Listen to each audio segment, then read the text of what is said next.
Okay, well, it's a great turnout. Thanks everybody for coming. It's a pleasure to introduce Professor Huw Price, a very distinguished guest. I met Huw probably 20 years ago when he was director of the Centre of Our Time in University of Sydney, and has had a illustrious career already then and even more since then. Huw Price is an emeritus professor of philosophy and emeritus fellow of Trinity College, Cambridge. From 2022 to 2024, he was a distinguished professor emeritus at the University of Bonn. In Cambridge, he was previously Bertrand Russell Professor of Philosophy, academic director of the Leverhulme Center for the Future of Intelligence, and co-founder with Martin Rees and Jan Tallinn of the Center for the Study of Existential Risk. Before moving to Cambridge in 2011, he was ASC Federation Fellow and Charles Professor of Philosophy at the University of Sydney, where he was founding director for the Centre for Time. And today he will talk to us about some of his more recent work related to time and to understanding the correlations that arise from entanglement. Thank you, Eric. It's very nice to be here, and thank all of you for turning out. And sorry about the hassles with the room.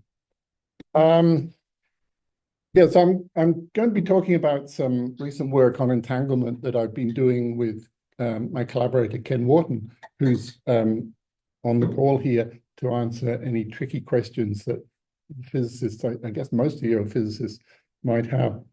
Hi, Ken.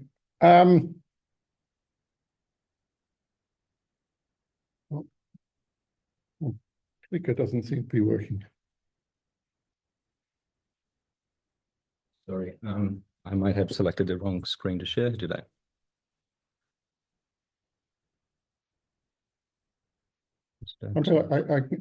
Let's see if I can just use this. Yes. Right. Okay. Do you think that will work? Yeah. Oh. Yeah, it is working. Okay, good. Okay, here's Roger Penrose writing 20 years ago about the mysteries of quantum entanglement. This is from his book, big fat book, Road to Reality. He says the first mystery is the phenomenon itself. How are we to come to terms with quantum entanglement and to make sense of it in terms of ideas that we can comprehend, so that we can manage to accept it as something that forms an important part of the workings of our actual universe? And what we're aiming to do is to throw some light on that, to show how there seems to be a way of understanding entanglement, and in particular Bell correlations and manifestation of entanglement, as a product of some really very familiar kinds of ingredients. The main proposal is that Bell correlations can be explained as a special sort of selection artifact or collider bias. I suspect many of you won't be familiar with the term collider bias, so the first thing I'm going to do is to give you an explanation about that. It's most often talked about these days in the context of causal modeling. And people who go in for causal modeling draw diagrams like this, where the nodes represent variables and the arrows represent causal connections. So in this little diagram, we've got a variable col, which is influenced by two causes, A and B. And such a variable which is the place where two causal arrows collide, is called a collider in the terminology, for the obvious reason. Now, it's a well-known fact that if we condition on, as causal modelers say, or post-select, as physicists say, if we can condition on the cases in which that variable col takes a particular value, we often find a correlation between the variables A and B, even if they're actually independent in the real world. It can look like a causal correlation, and in many real-world cases, you have to be very careful to exclude the possibility that a correlation is being produced by collider bias in this way. But it's actually a causal artifact, the result of selection bias or collider bias.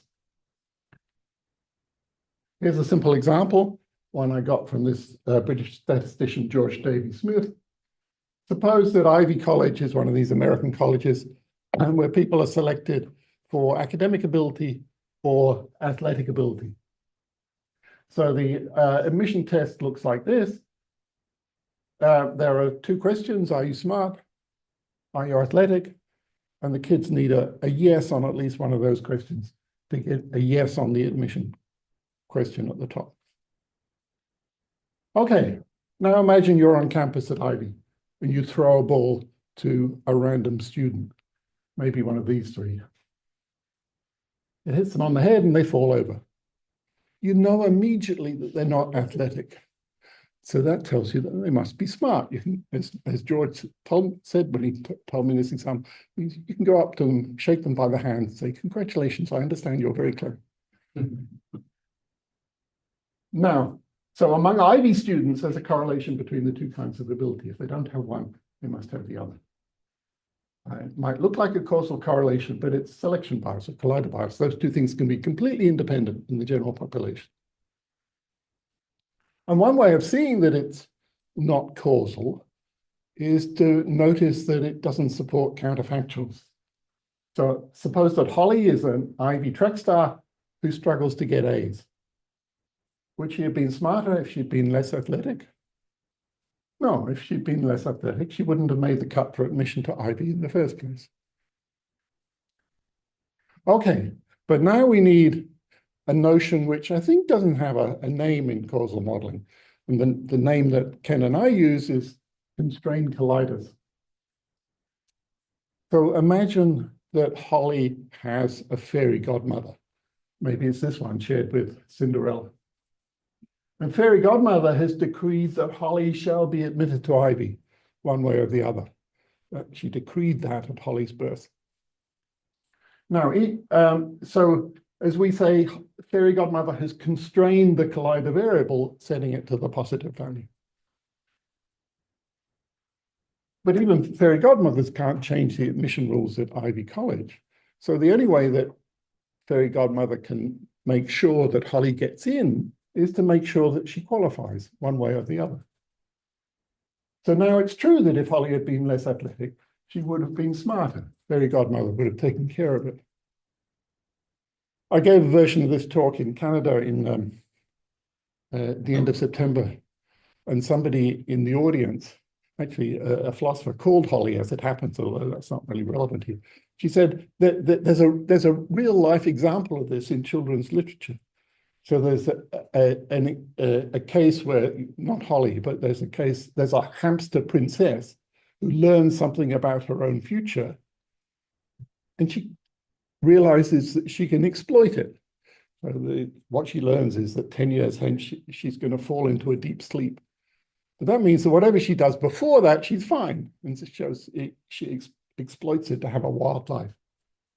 And Holly could do the same here. If she knows about fairy godmother making sure she'll get into Ivy, then she can make herself smarter by neglecting her athletic practice. So constrained colliders behave a lot like causation. And they support counterfactuals.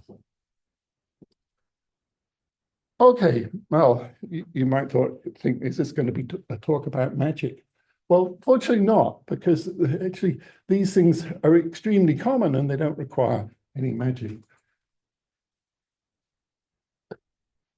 With colliders, although they're commonly introduced in causal modeling in terms of the causal arrows, as I showed you at the beginning, actually it's really basically a statistical notion.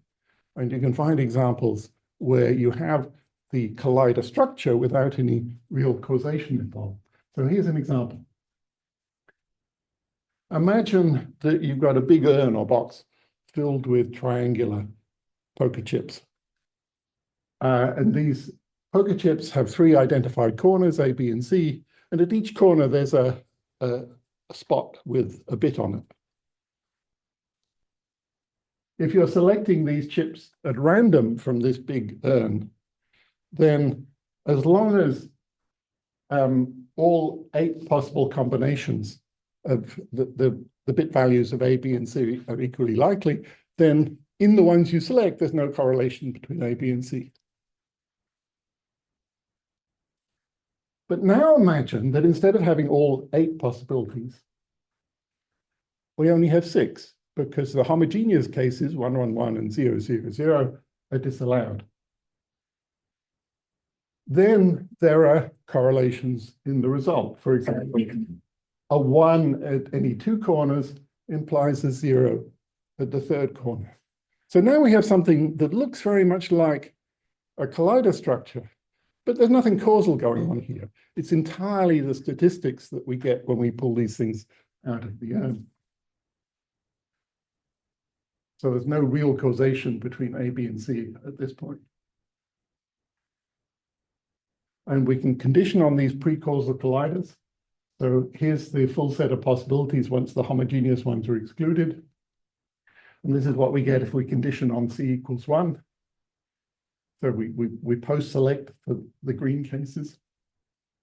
And notice that it induces a dependency between A and B. So in the green cases, if either A or B is 1, then the other one must be 0, because otherwise we'd have 3 1s. But as in the causal cases, this is just a selection artifact. And it doesn't support counterfactuals. So if in the case shown up here, if B had been 1, it doesn't follow that A would have been 0, because C might have been 0 instead, and then it wouldn't be in our post-selected ensemble. But now imagine that instead of post-selecting the C equal 1's cases, as we did there, we pre-select by removing the C equal 0 cases from the urn. That leaves us with the same 3 cases as before, but it makes a big difference to the counterfactuals. If B had been 1 in the case shown, it does now follow that A would have had to be 0, because there are no C equal 0 chips in the urn. So this is a constrained collider in our terminology, and it obviously doesn't require any magic, just an ordinary ability to control the initial conditions of an experiment. And we're going to argue that Bell correlations arise in a very similar way in ordinary two-particle Bell experiments. Okay, but before we get to those ordinary two-particle Bell experiments, I want to look at some more unusual kinds of Bell experiments, ones involving entanglement swapping. So here we have a familiar setup where we have 2 sources, each producing a pair of particles, a source at S1 and a source at S2. The inner particles from each pair go to a measurement at M, which has 4 possible results. And if we post-select the cases where that result at M is the same, say all the 0 cases, then the outer pair of particles behave as though they're entangled. This is known as entanglement swapping, and I'm sure it'll be very familiar to most of this audience. The case we're looking at is the so-called delayed choice case, where this measurement is in the absolute feature of the measurements at A and B. Okay, so we can do Bell experiments in this format and find Bell correlations between A and B. And some of the most famous recent Bell experiments have been like this, except they're not using the delayed choice case. I don't know of a Bell experiment which does use the delayed choice case, but there are certainly other delayed choice entanglement swapping experiments.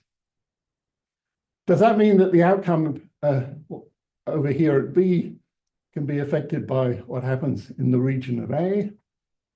Well, not necessarily, because as long as the result here at M can be influenced by what happens at A and what happens at B, then we have a collider at M. And the Bell correlations between A and B can be just collider biased.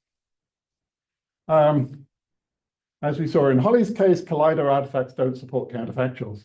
And so if this is what's going on, if this is the kind of causal structure of the case, if changes at A can make a difference at M, then there's no need for them to make a difference at B. Here's a toy model to help you think about what's going on there. Imagine you have these materials. You could easily build a W-shaped structure such that moving the left-hand tip of it would transfer a movement to the right-hand tip of it. But then if you loosen the joint in the middle, at the central apex of the W, you can make the connection go away. So the freedom of movement in the middle would be acting as a kind of safety valve, so that changes on the left wouldn't need to propagate to changes on the right. And that's exactly what's happening in these delayed choice entanglement swapping cases. If you're doubtful about this, the easiest cases to think of are the cases in which you have the perfect correlation or perfect anti-correlation between what happens on the left and what happens on the right. So in other words, cases corresponding to the original EPR argument.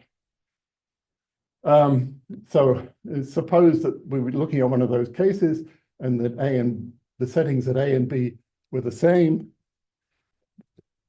Sorry, are you considering also the choice of measurement? Because the choice of measurement doesn't have direct connection with the hot direction. I'm being deliberately vague about that. Okay. So what I'm thinking of as influencing that is the whole of what happens at A, that is the setting and the outcome. Okay, so both the setting are in principle influenced by the source. Or well, let me finish my example with the extreme case. That may make it clear. okay. So imagine that this is one of these extreme cases, and you're looking at the cases where A and B, Alice and Bob, have chosen the same setting. Now, in the standard two-particle case, like the original EPR argument, the whole point of that argument was that when Alice knows her outcome, she can predict with certainty the result of an outcome on the other side.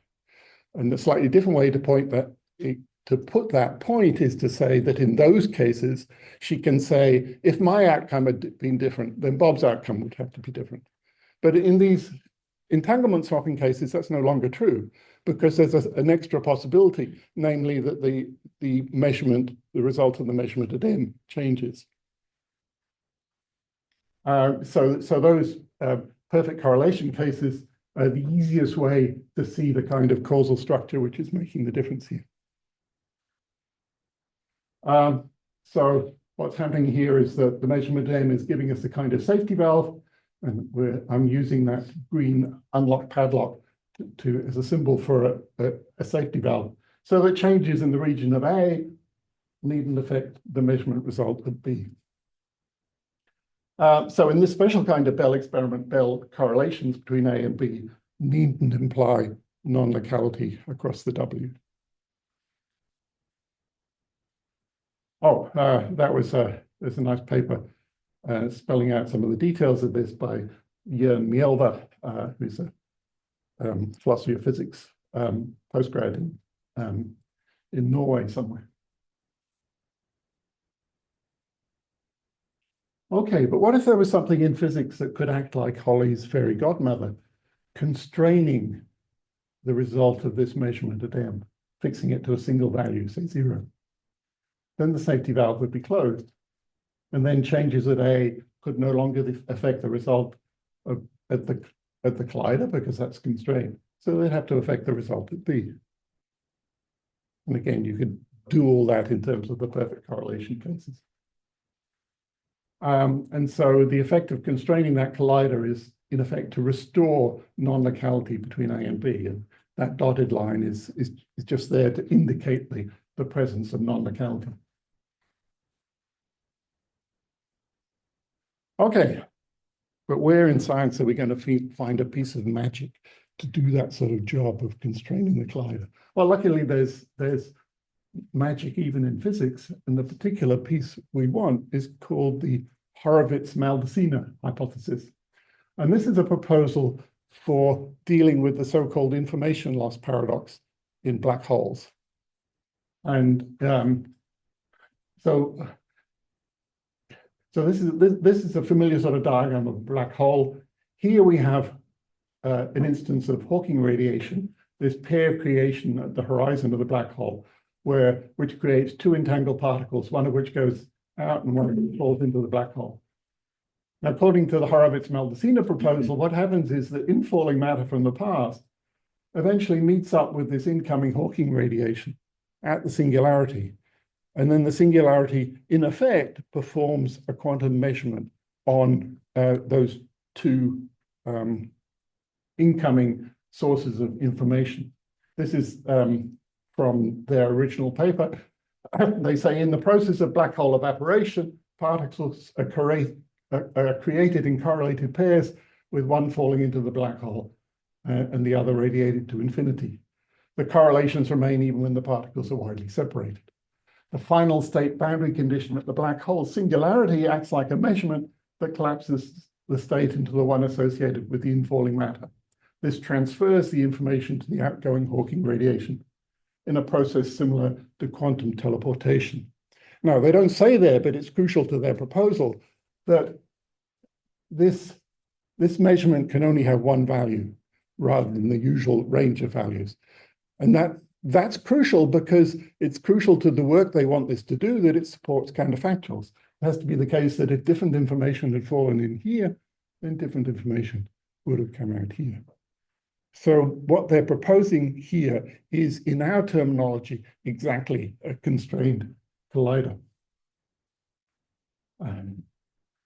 This is from a paper by the Cambridge physicist Malcolm Perry, writing about this stuff a few years ago. And this is his diagram. He says it's the Penrose diagram of a black hole that evaporates completely, together with a river showing the expected flow of quantum information. The interior of the black hole is therefore a strange place where one's classical notions of causality are violated. This doesn't matter as long as outside the black hole, such pathologies don't bother us. Well, our proposal is that such pathologies have actually been bothering us for almost a century, because that's essentially what quantum entanglement is, although it doesn't require anything like black holes or fairy godmothers. Okay, if you're wondering how to map the Horowitz-Maldacena thing onto our W state, our W-shaped entanglement swapping experiments, there's a diagram to help you to do it, but I won't bother to go through all of that. So where are we? What we've done is to show how, in a very special kind of case, so a W-shaped delayed choice Bell experiment with a central measurement inside a Horowitz-Maldacena black hole, Bell locality can be a combination of two things: collider bias and a constraint on the collider, locking it to one value. The last step is to show that the same explanation also works in much more ordinary V-shaped two-particle Bell experiments. Okay, so here's an ordinary two-particle V-shaped Bell experiment. The source at C produces pairs of entangled particles in one of four possible states.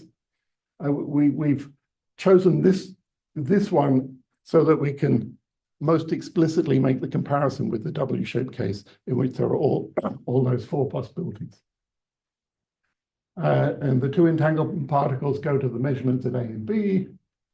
And as long as we keep the initial state constant here, we'll find Bell correlations in the results. Now, these Bell correlations will disappear as the initial state is allowed to vary at random, but we can recover them by throwing away all the cases except those in which the initial state has one particular value. I call that pre-selecting here, but actually I think post-selecting would be a better term. When I read through these slides earlier, I was sort of confusing myself by using pre-selecting there. So read that as post-selecting. In other words, we can start with this version of the experiment in which the initial state is chosen at random, say by a coin toss or two coin tosses. We get no Bell correlations in the experiment as a whole, but we can then find them again if we post-select on just one of the initial values. Does this mean that we can regard the Bell correlations as mere selection artifacts, as in the W case? Well, no, or at least not yet, because there's still a very important difference between these cases. In the W case, we saw that the delayed choice W case, the result at M is a collider influenced by what happens at A and B. That's why it can act as a safety valve, absorbing the effects of changes at A and B. So there's no need for Bell non-locality between the two. To get the same thing working in the V case, we'd need a causal structure like that. So we need it to be the case that what happened in the region of A and what happened in the region of B could make a difference to which input state we had here at C. But that seems crazy in the real world. Quantum measurements in the future don't influence ordinary coin tosses, which is the way in which we were selecting the initial state at C. And without that, we don't have a collider at C, and so we can't use our story about Bell correlations being collider artifacts.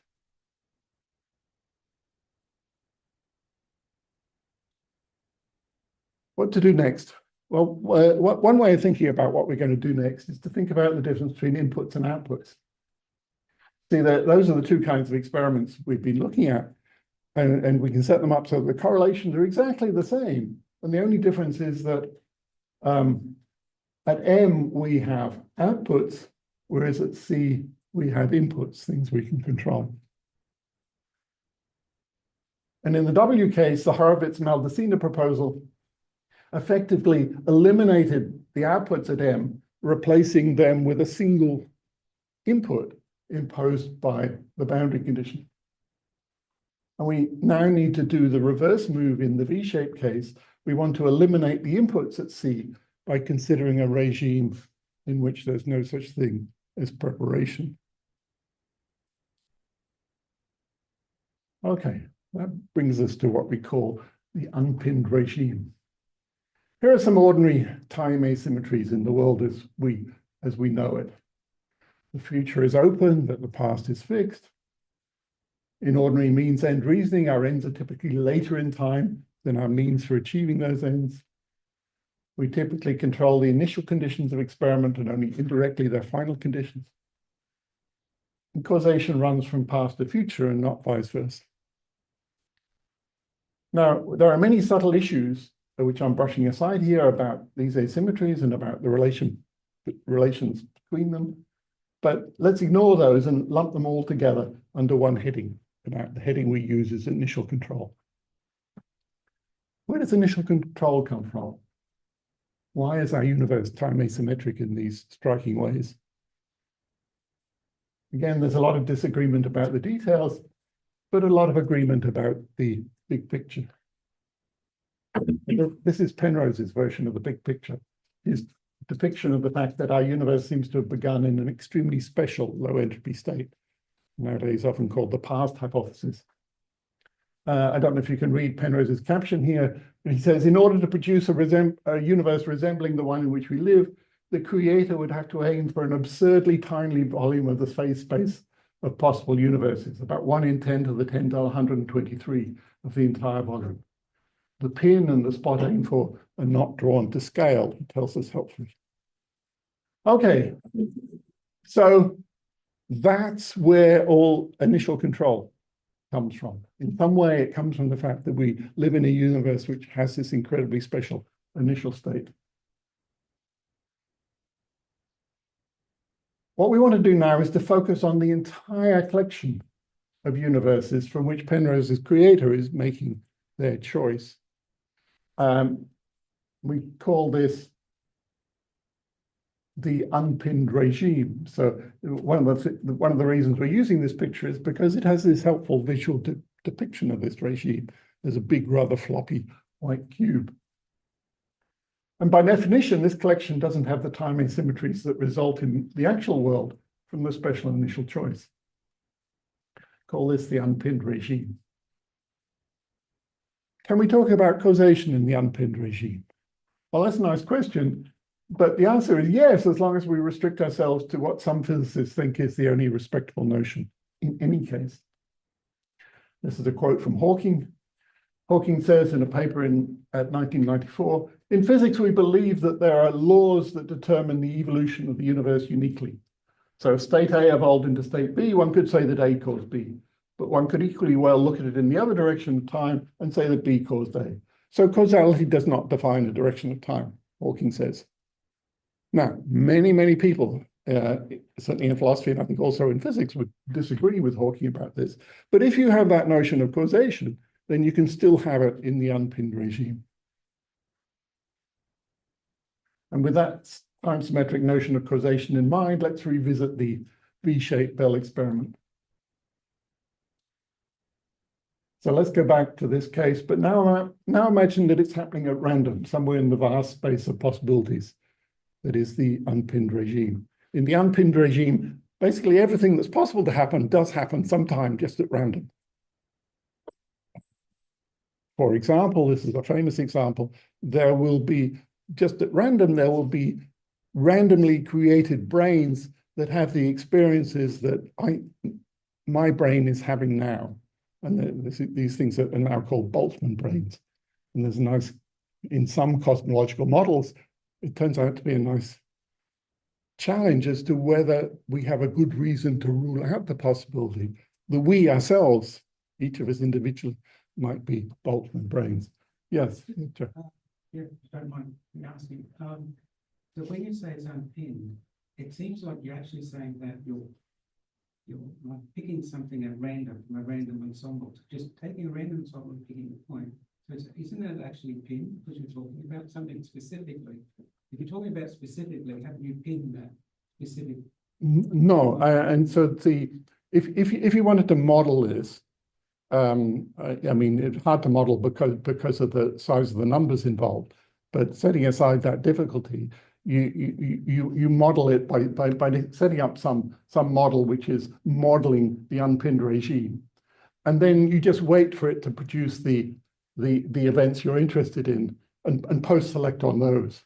So you could, by that sort of technique, you could post-select a class of things that look like this, which had just been picked out of the things that happen at random in the unpinned regime. It's a nice question. Okay, so this is happening in the unpinned regime. Do we have any reason to deny that we have, in Hawking's weak sense of causation, to deny that we have that influence? Well, no, because we've explicitly turned off initial control, which is the thing that made causation asymmetric. For those of us who think that it is in the real world. So now the safety valve here at C is open and everything works just as in the W case. Bell correlations in pre-selected ensembles can be explained as collider artifacts. And if that seems implausible to you, then I think there are two possibilities. One is that you may still be stuck mentally in the pinned regime, which is a bit sort of natural difficulty to have. Or maybe you just don't like Hawking's thin time-symmetric notion of causation. Howard, is that a question or are you just stretching? Yeah. Well, so both of those things might be true for me, but nevertheless, I'll ask a question. So this unpinned regime where you say anything can happen. So we would not expect Bell correlations to appear in a post-selected sense if everything was just random. I mean, all the correlations would just be random. So how does this help? Well, if we post-select to get events like that, sorry, the kind of thing I was saying in answer to Joan's question, if we imagine that we can look into the unpinned regime and see the random things that look like what we're interested in, and just throw away everything else so that we're left with those. Now, there seems to be a natural sense in which we can be left with a class of events like this, but which includes all of the four possibilities there. On the next slide, I'm coming to an EARN model, which I hope will make the kind of thinking that's involved here clearer. So perhaps we go to that next. Okay, so I have considerable sympathy for people who don't like Hawking's time-symmetric notion of causation. So that's why I've been playing around with the idea of doing the argument here entirely in terms of that pre-causal notion of collider that was involved in the simple EARN model earlier in the talk. This is a slightly more complicated EARN model, which I call the Hanover model, because I thought of it on a train going to Hanover last October. So what we need to do to modify it is instead of just having one bit at each corner, we need to have 2 bits. And once we have 2 bits, then we have enough information to encode all the essential information about a V-shaped Bell experiment. So we can use the 2 bits at C to encode the 4 possible initial states, and we can use the 2 bits at A and B to encode the setting and the outcome. So now there are now 64 different kinds of chips in the urn, if we haven't excluded them, which we can represent like this. So here's the 16 C equal 1 chip, C equals 0 chips, 16 C equals 1, and so on. And we can use the probabilities from a real Bell experiment to populate the urn. And if we do that, we'll have an urn which sort of mimics a Bell experiment. And we'll get Bell correlations within each of these 4 subcases, conditioning on a fixed value of C, but not overall, as long as the 4 C cases are equiprobable. So in other words, this is what happens if we post-select on the C equal 1 cases. In those cases, we'll see Bell correlations. But as in the simple urn model, they don't support correlation. They don't support counterfactuals. So suppose that the actual chip we get is that one. So it's A equals 0, B equals 2, C equals 1. Now suppose that we'd chosen a chip with a different A value. In this case, the C value might also have been different because we're just post-selecting. So the Bell correlations within this subset don't imply that B counterfactually depends on A. That's exactly the same kind of reasoning that we used in the unconstrained W case. And in the unpinned regime, what we don't have is the possibility of pre-selection, which would, in effect, throw all these 3 other cases out of the urn so that we only had those cases. Remember how in the simple urn model, we saw the crucial difference between post-selection and pre-selection. Post-selection doesn't support counterfactuals, but pre-selection, which gives us a constrained collider, does. So if we had that, we'd be back with the usual kind of Bell experiment in which what happens on one side depends counterfactually on the other. But in the unpinned regime, we don't have that because there's no pre-selection in the sense of preparation. Okay, but that was all in the unpinned regime, a very unrealistic place. Back in the real world, we are stuck in the pinned regime. So we're all downstream from Penrose's creators, absurdly sharp pin. And that means that in the real world, the collider in an experiment like this is at least almost always constrained. It's a nice question whether it's always constrained or whether you can actually make experiments in which it's not. And we can come back to that in discussion if people want. And that closes the safety valve, so that changes that A have to show up at B and vice versa. And that's Bell non-locality. But the detour via the unpinned regime shows us that in this case too, like in the constrained W case, non-locality can be a result of 2 things. Collider bias, here the precausal kind, and a boundary constraint on the collider, locking it to 1 value. Okay, so this is the sort of structure of the set of cases we've looked at. These are the 2 normal cases. So in the W case, the normal case, the late choice W case, the normal case is that unconstrained one. In the V-shaped case, the normal case is the constrained one where we do have preparation. But to show how the argument works, we've had to sort of bring into view 2 possible other kinds of cases. So the constrained W case, where we have the boundary constraint, from, as in the Horowitz-Maldacena proposal, and the unconstrained V-shaped case in the unpinned regime. And once we have all 4 possibilities, then the argument went like this. We started there, step 1. We moved to the constrained case, which is really effectively W with no outputs.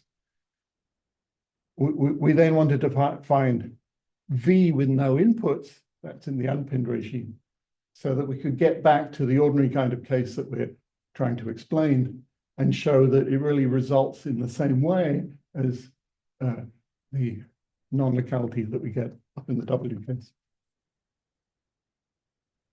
Okay, and here's the payoff. So this is Penrose again. First mystery of quantum entanglement. How are we to come to terms with it and to make sense of it in terms of ideas that we can comprehend?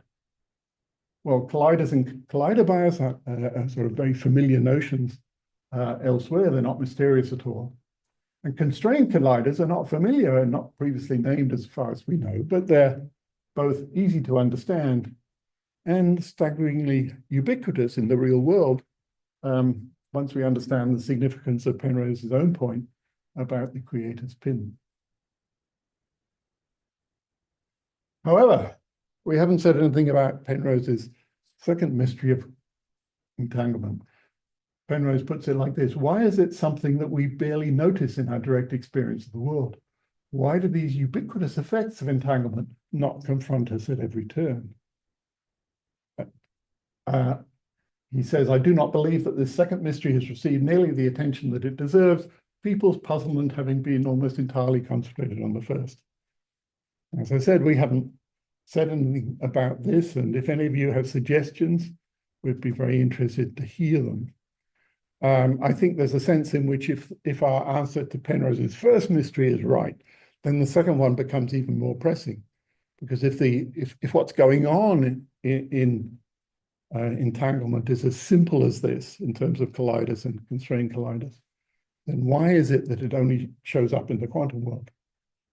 And that's the second mystery.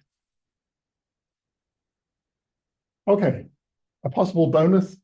Here's Bell writing about the tension between non-locality and relativity. We have an apparent incompatibility at the deepest level between the two fundamental pillars of contemporary theory. Well, if we can explain Bell correlations as a combination of dependency relations within light curves and boundary conditions, then we don't seem to be using any ingredients which are in tension with relativity. It's long been noted that zigzag processes following light currents might provide a relativity-friendly key to the issues identified first by EPR in 1935.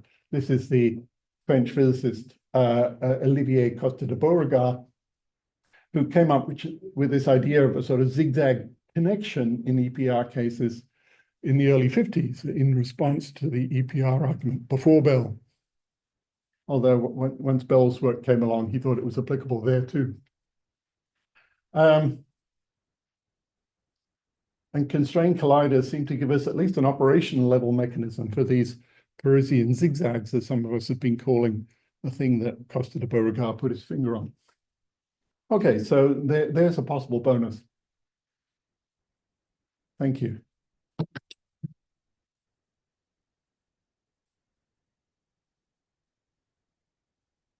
Thank you, Huw. Let's open for questions. Joan. Very nice. Thank you. Let me just ask, can people in Zoom, if you cannot hear the questions, just let us know and maybe I can repeat them. So these comments of Penrose are quite profound, and we should look at them seriously. But one of the things that Penrose is noted for is dismissing the many worlds interpretation, and many cosmologists subscribe to it because it was actually the interpretation was drawn out because of problems of cosmology. So I'm just wondering, can you say something? In progress. Can you say something about that? Like, like there's this other way of looking at things from a purely quantum way. Yeah, I don't think I can say anything particularly helpful here. I mean, if you wanted to, you could bracket all of this saying, what are the options for explaining entanglement if we don't go for many worlds? Now, my own view for being for not particularly liking many worlds, well, the most serious thing I think is the problem of probability in many worlds, which is something I've written about. But also, I think the question as to how far can you get without it And if there's this simple way of explaining entanglement without needing it, then I think there's a good case for looking at this. I must get the details of the paper that you wrote on probabilities. Oh, it's in that, yeah, you know, that 50th and Everett at 50 volume, published by Oxford. Other questions or from the audience? Okay, Howard, was there?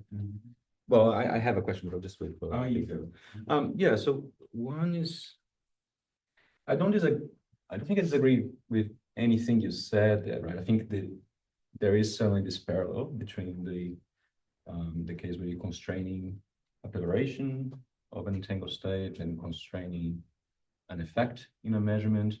And when you leave them unconstrained, there's also a parallel. What I feel that there's something that is unsatisfactory to me there, which is that, so we're starting with a case where we are presumed to have an intuition about what's going on, understanding, which is this collider bias case. And we have a very good intuition about what's happening there in the classical case. But maybe I would say that once we go to the quantum case, like the Horowitz model, then it becomes the fact that we have the particular kinds of correlations that we have with that collider, constrained collider, perhaps it's just as puzzling as the fact that we have a particular kinds of correlations. So the parallel is there, but there, I could say that, well, that now that there's two mysteries to be solved, not just one mystery being solved by understanding of another. Okay, so well, if I've understood the concern correctly, then I think I'd want to say that really that's a way of approaching Penrose's second mystery, because one way of thinking about the question, why does this, if this is the right story, why does it only happen at the quantum level, is to think about what a quantum explanation for, well, I think you can just focus on the unconstrained W case. Yeah. And think, what is it in quantum theory that produces those unconstrained W cases so that we can even get Bell correlations as selection artifacts? Right. And look at that and look at why, if this is true, why we can't do a corresponding thing in the classical case. Right. So, there's a sort of genuine quantum puzzle which this doesn't address. Right. But I think that, as I said, it doesn't address Penrose's second mystery. But if it's right, it does give what I think is the kind of answer that Penrose was looking for the first mystery. Right. Well, we'll discuss more later. I want to understand better. Any other questions, Howard? Yeah. So I didn't understand the comment you made that Penrose's creative peaking out at a point can be thought of as analogous to or related to the constrained collider.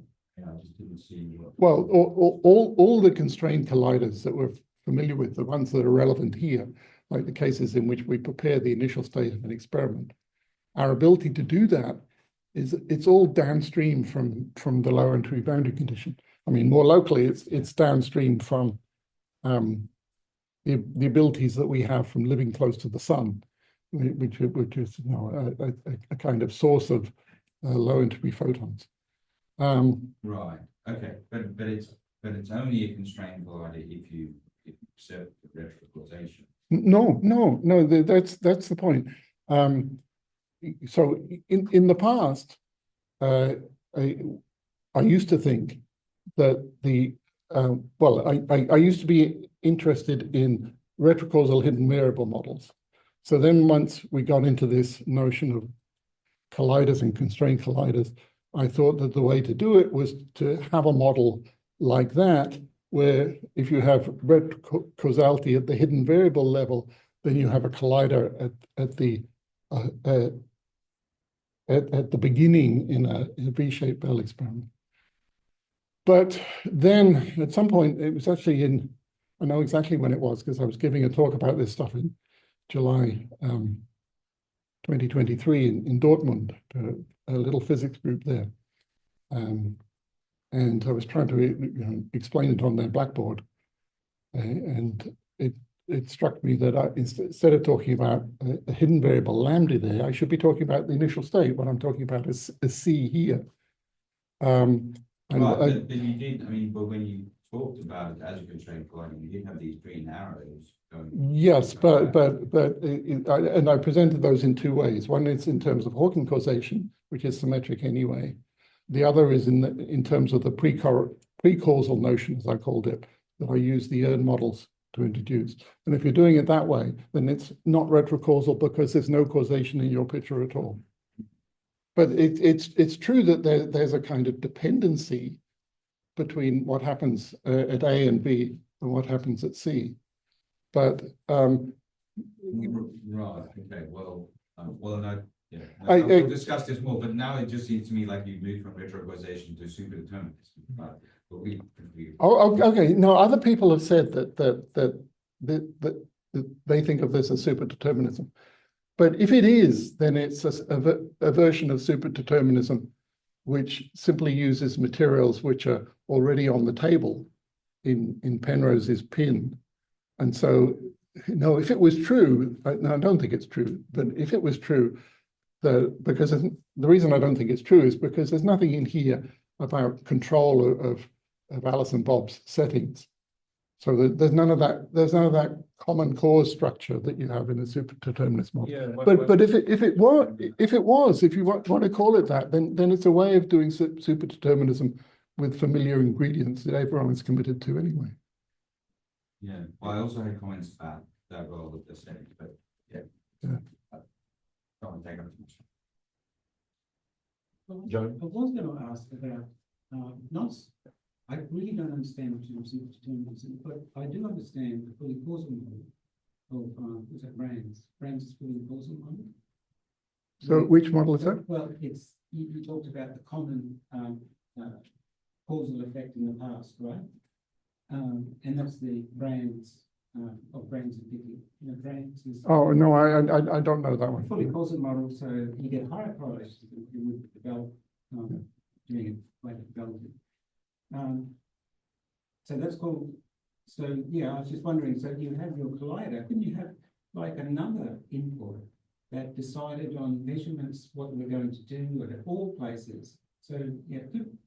Well, yeah, I mean. So if you've got criticism that yours was like a fully causal or superdeterministic, I mean, couldn't you add extra things and really make it superdeterministic like there was certainly control of It seems like that's not superdeterminism. This is superdeterminism kind of move.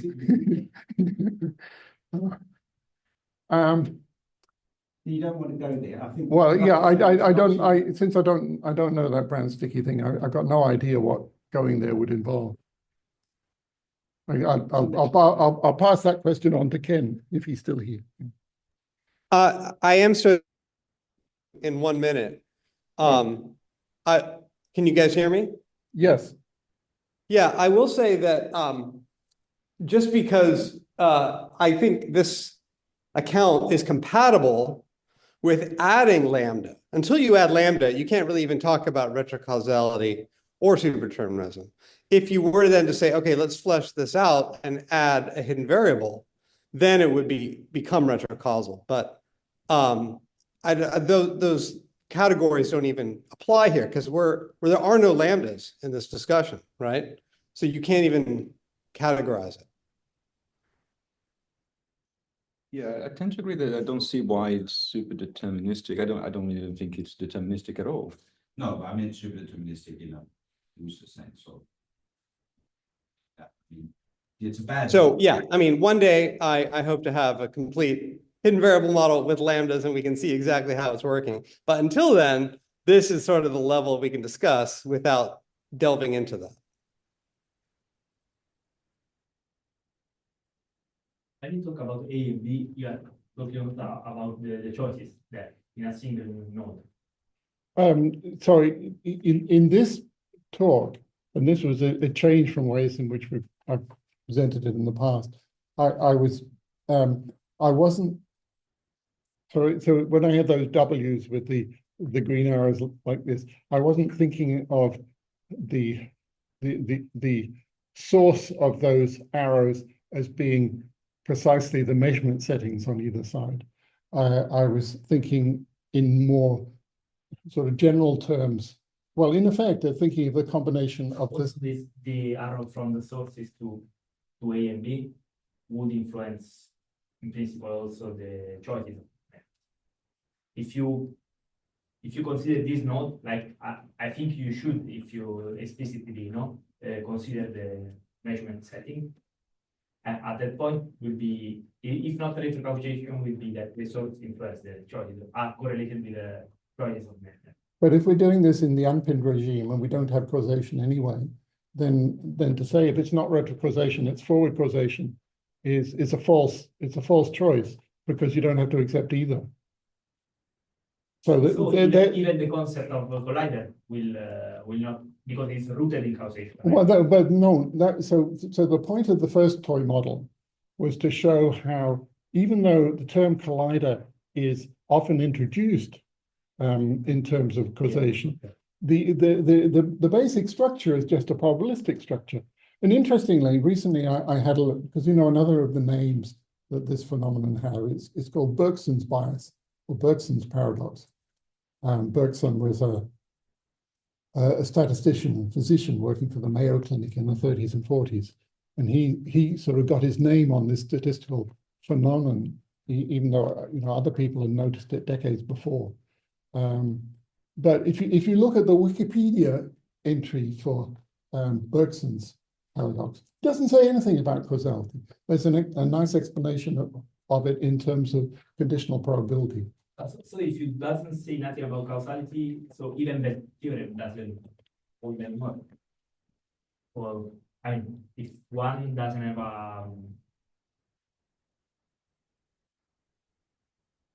assume that you want to explain causally the correlation. If you just reject this, then I think you can say whatever. The theory does not at that point. So I'm not sure if I understand. So is your suggestion that if you're not talking about causality, then there isn't any issue about explaining Bell correlations? But I think you don't explain. You renounce to explain the correlation. But there's I mean, it's even if you just talk about correlations, it's still true that there's a kind of correlation which shows up in quantum theory, but not in the classical world. Mm-hmm. And so it's still a good question as to how do you explain that? And moreover, we know that it's a correlation such that when you put causality back on top in perfectly ordinary ways, it gets at least close to making you accept that something you can control on one side has some sort of influence on the other side. So it's a puzzling correlation, even if you want to introduce it at a level where there's no causality. And our suggestion is that these two notions of collider bias and constrained collider give us an explanation. I'm worried that we haven't been kicked out of Zoom, but yeah, we just I scheduled between 11 and 12. I was wondering whether it would just automatically turn off, but apparently not. Any other questions?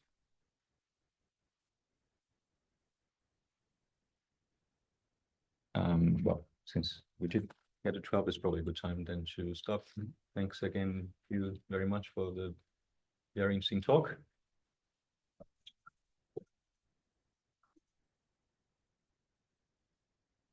Thank you, Eric, and thanks for all your excellent questions. Thanks, everyone. All right.